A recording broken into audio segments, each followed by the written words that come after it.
Kroger Tender Ray Beef, no other beef so fresh can be so tender, presents Hearts in Harmony transcribed. K is for Kroger, C is for cut, B is for beef.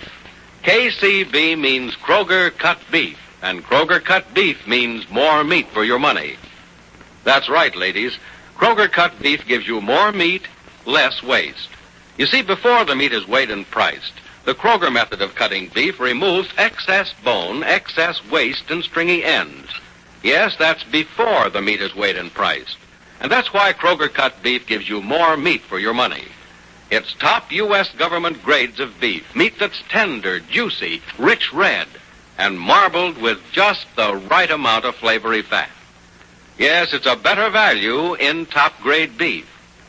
Now, for example, let's take a Kroger cut sirloin steak. Before the steak is weighed and priced, the Kroger method of cutting beef removes the stringy end, excess waste, and excess bone.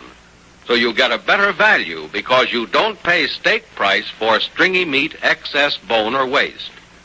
But whether you buy a steak or roast, you receive more meat, less waste. That's at your Kroger store. Visit your neighborhood Kroger store soon. Make it a rule to buy Kroger cut beef and get more meat for your money.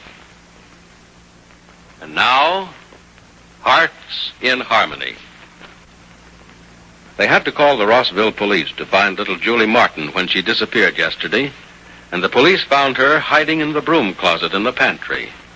When a frantic Penny Gibbs asked the child why she'd been hiding when she knew people were looking for her, Julie said, I want my mommy, Aunt Penny. I want my mommy. It's the next morning now, and Penny is at the church talking to the Reverend Dr. Wesley Judson. Penny says, Dr. Judson, I know that my job here is to help you with the problems of others, but something's come up at the house that I just have to talk over with you. Well, Miss Gibbs, to quote from Matthew 7, verse 3, and why beholdest thou the mote that is in thy brother's eye, but considereth not the beam that is in thine own eye? What seems to be the trouble? It's little Julie Martin. I don't think you've met her. No, I don't think I have. Well, she's the daughter of a friend of mine. She's not quite 6. I mean Julie, not my friend. I gathered as much. Oh, it's silly of me to think I had to explain it. Anyhow, Julie's staying with us, has been for several months. Well, where's her mother? I don't know.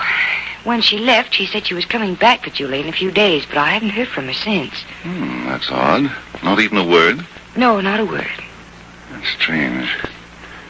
It sounds as if your friend had deserted her child. I suppose it appears that way on the surface, but when Peg left, I believe she had every intention of coming back for Julie. Something must have happened. Well, yes, I think that's obvious. But somehow, some way, she should have sent word to you. Peg was in a very unhappy mental state when she left Dr. Judson, upset about a lot of things.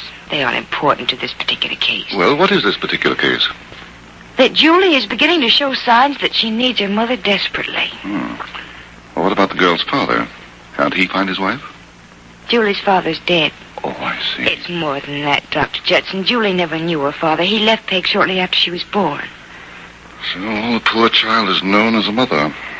And now the mother is lost to it, too. When did you discover this loss was having all these ill effects on the little girl? Yesterday. She was playing in the yard just before lunch. Uh-huh. When we went out to call her, she wasn't there. Her dolls were there, though she'd been playing with them a moment or two ago, but Johnny Keith and I phoned all over the neighborhood, and Freddie Lang drove down one street after another. We couldn't find her anywhere, so finally we called the police. But she was found, of course. Oh, yes. But, you'll never guess where. Where? Hiding in the broom closet in the pantry. Where she could hear you calling her?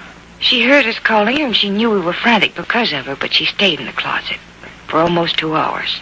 That's very strange. Unless she's a contrary child. Oh, no, she isn't. She's never done anything like that before. She's always minded us. Dr. Judson, her reason for hiding was pathetic. No?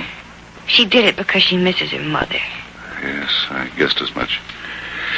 It makes you wonder what to do, doesn't it?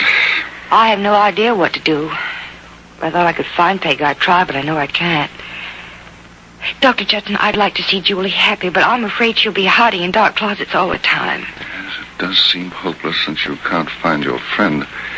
Because this little girl won't be completely happy until she's with her mother again. How much do you know about children, Miss Gibbs? Not too much.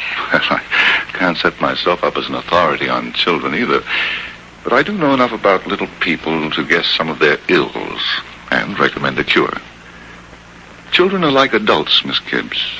Just smaller versions, that's all. Their thoughts can go surprisingly deep sometimes, especially when they're alone. And I imagine little Julie has been alone most of her life. Yes, she has. There aren't any children her age in our neighborhood. She does play by herself most of the time. Her mother, then, has been her most constant companion. No, she hasn't. Well, that's surprising. She hid in that closet because of her feelings for her mother. Oh, yes, that's true, but from the time Julie was 6 months old, her mother had to work, and Julie lived with her grandmother in New York. Oh, the child has a grandmother. Well, she doesn't seem to miss her grandmother, Dr. Judson. It's her mother she keeps asking for. Well, this attachment between mother and daughter is instinctive and automatic, Miss Gibbs. But if the mother can't be found, well, there's only one thing to do. Try and make her forget her mother, I suppose. That'd be wrong, if not impossible. No, the next best thing is to return the child to her grandmother. After all, she's been a mother to her all these years. Yes, but I'm afraid that won't solve the problem or make her any happier. Look, Dr. Judson, we're also attached to her here. She's actually become part of the family. Duty must always supersede sentiment, Miss Gibbs. And your duty to this child is not to take her in as one of your own, but to return her to her rightful family. And since her mother can't be found, she should be returned to the care and love of her grandmother. Oh, I know it isn't what you want to do, but it's what you have to do. Of course, I'm not surprised to hear you say this. It's kind of what I expected.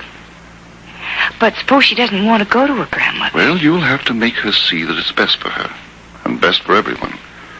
If the child is intelligent, and I have no doubt she is, she'll be easy to reason with, no trouble to convince. Yes, I'm sure she'll do whatever I tell her, but I hate going to her and asking her You to go. must set aside your own personal feelings in matters such as this, Miss Gibbs.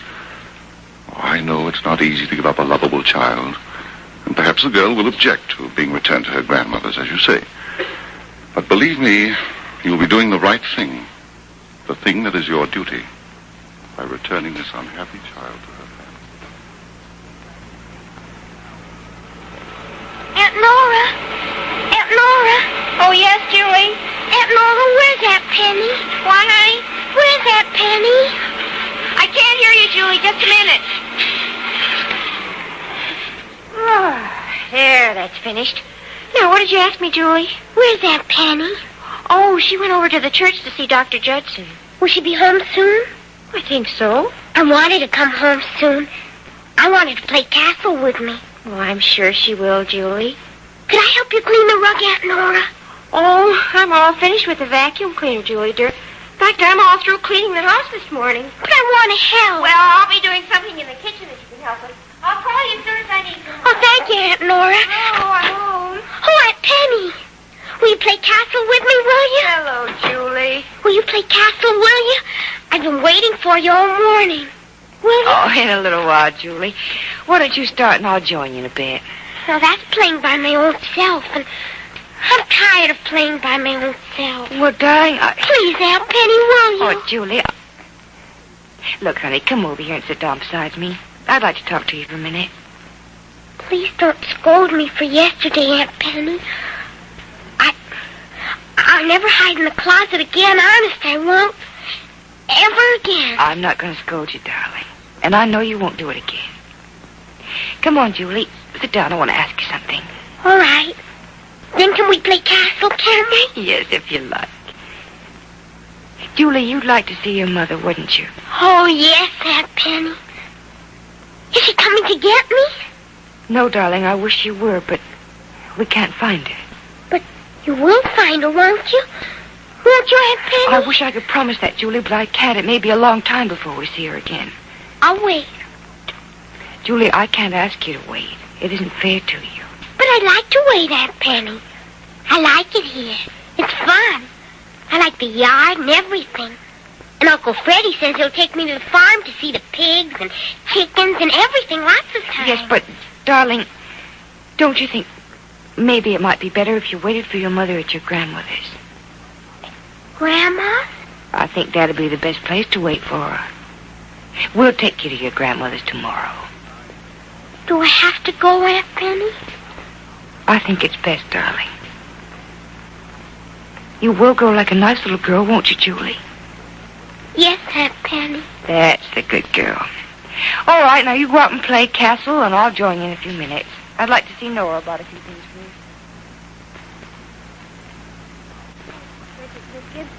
I think it's just awful to have to give up Julie.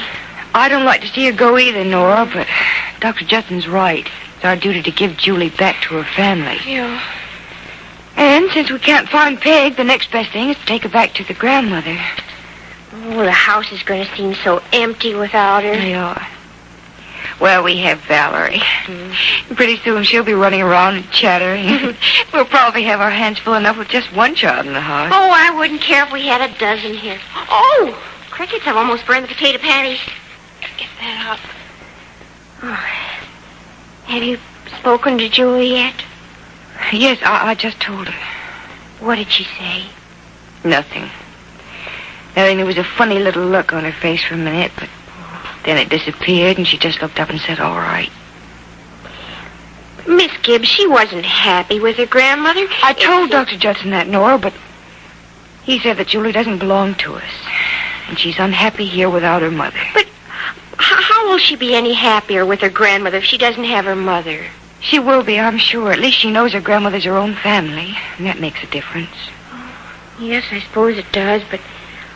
Oh, crickets, Miss Gibbs, if there were just some way we could... Aunt Penny! Yes, Julie. Oh, Miss Gibbs, she's crying. Golly. Julie, darling, what's the matter? Aunt Penny, please. Please don't send me back to Grandma. Please don't send me back. Oh, Julie. Julie, you mustn't cry. Your grandmother's going to be awfully happy to see you. I don't want to go. I don't want to go. Don't make me, Aunt Penny. Aunt Nora, don't let her make me go. Oh, darling, you'll be happy with your grandmother. No. No, I won't. Yes, you will, Julie. And crickets, you'll see all your little friends. I don't want to see them. I don't want to go to Grandma's. I want to stay here. Please, Aunt Penny, let me stay here. I want to. I want to. Honest, I do. How will Penny Gibbs be able to take the Reverend Dr. Judson's sound advice and still make little Julie Martin happy? Will she take the child to her grandmother's or find some other equally just solution? Be sure to listen to the next dramatic episode of Hearts in Harmony. KCB. KCB. KCB means Kroger cut beef, and Kroger cut beef means more meat for your money. You see, Kroger cut beef gives you more meat, less waste, because before the meat is weighed and priced, the Kroger method of cutting beef removes excess bone, excess waste, and stringy ends. Yes, your Kroger meat man gives you more meat, less waste, and it's top U.S. government grades of beef, tender, juicy, rich red, and marbled with just the right amount of flavory fat. So visit your Kroger store soon. Order your favorite cut of steak or roast. If you buy a Kroger cut round steak or roast, notice that the Kroger method of cutting beef gives you a minimum of bone and removes excess waste before the steak or roast is weighed and priced. Remember, whether you buy a steak or roast, Kroger cut beef gives you more meat for your money. And remember, too, ladies, Kroger cut beef is available only at Kroger stores.